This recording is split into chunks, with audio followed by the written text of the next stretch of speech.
I am not telling that I was a topper. Then I applied. Started with a failure, but I turned that into a success. So hi Yashas, welcome to the Yocket Connect Series.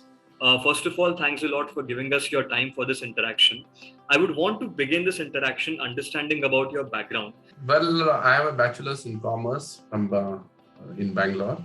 So I passed out in 2019. Post that, I worked for one of the big four consultants. So that is EY, Ernst & Young. So then I decided, so I have to upskill myself in the, the digital era, this digital age and all the growing technologies. We need to upskill ourselves. So that time I decided to pursue my course in Master of Science in Business Analytics.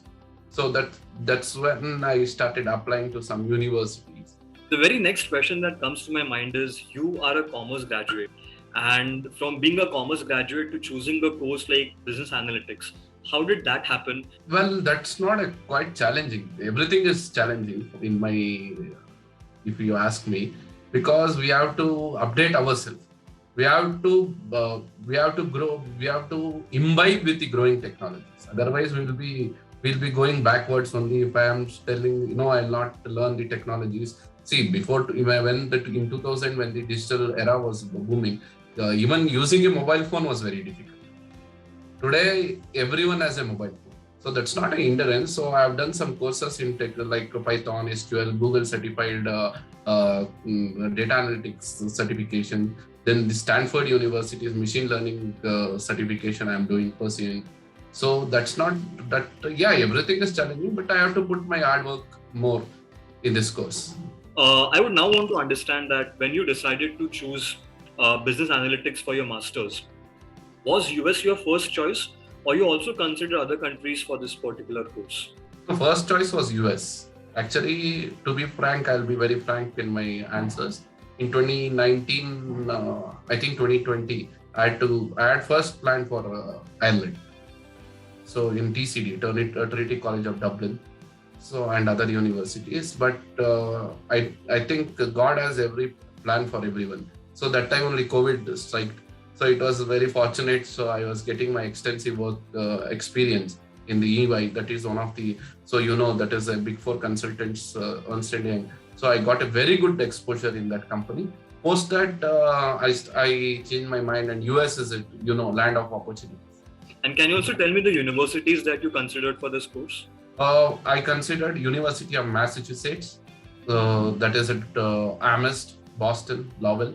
Then I also considered University of Texas at Dallas. Then I considered UNT, University of North Texas. Then Utah, University of Texas at Arlington. Yeah, finally I shortlisted to two. That is UMass and UNT. Then finally to UMass. Now I want to understand, if I have to ask you to recall your entire SOP, what as per you would be the highlight of your statement of purpose? So what is my thing, my piece of advice also to anyone or my experiences, be frank with your SOP. Don't try to hide.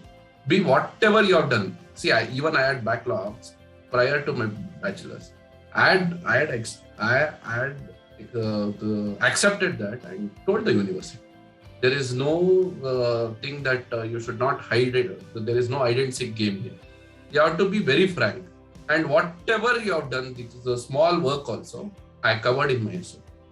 And what is my aim? What is my future prospects? How I should, what is my aim in the career? And what is the need I should do the business analytics? From business analytics, so how it is benefiting me. So everything I have covered. And also, if you are into some social cause, if you work for some social causes, entrepreneurial things, you have done some research projects, you have done some papers and all. So you have to, I had given out everything in my SOP. That made me stand out in that thing. Because as far as I know, the people who have got into my course are more from the engineering background. That's right. And I think that's a very frank and an answer that is very hard hitting without any sugarcoating around it, that you have to be frank, and that's what Yes. even we suggest students to do. A follow-up question on that would be, how much time did you devote in drafting your first draft of the SOP? I think it was nearly 20-25 days. I used to think, I used to refine, I used to give it to my friends who have already gone there. Then again, I used to add up some point, and everything was the truth because we have to provide all the documental evidences end of the day. So we have to speak the truth. See, I accept. See, even I'm not telling that I was a topper. Then I applied. I started with a failure, but I turned that into a success. That I explained them. Sure, I think we can touch upon that part now itself. When you said that particular line that you started as a failure, but then you turned it into a success. So could you please elaborate what did you mean by that? See, as I said, there are some backlogs and all if you had. So if those subjects, you are then clearing with the highest marks. So that is where the success. That is how you turn. Then I passed out with an CGPA of 8.89 out of 10. So I stood as a topper. So that's what I wanted to say. I also want to talk about another requirement that is very important while you fill out the application forms, and that is the GRE and the TOEFL. So did you also give these exams, and if yes, what was that experience like and what were the scores like? No, I did not give GRE because I had my GPA. When I converted my GPA, it was above 3 out of 4. So the universities waived off my GRE, and due to the pandemic also they were considering to waive off the GRE. So accepting that, I did not give my GRE. But English exam, when I gave my English exam, there was a peak of COVID. So I took Duolingo. So Duolingo, then I scored around 120. I also want to understand, because your GPA was good enough that the GRE score got waived off. So were you also considered for scholarship by the university? Yeah, actually, when after I deferred my intake, I was considered. I actually applied. Before that, nearing the deadline, that was one of the mistake I did. Due to the work pressure and because I was also working, I made my decision very late. So this late decision led me to the delay of applying to scholarships, because I applied in April 14th or something this one. So that's what delayed my chances of getting a scholarship. Otherwise, I think there would stand a chance. But I'll tell you, one of the independent organizations, I applied for a scholarship, but there was a very minimal chances for international students. So I could not stand. And as your time of moving abroad comes near, you obviously must have done research around US, around the university, and you would be excited to take up the course and the learning experience. But apart from that, what is that one thing that you're very excited about to experience in the US?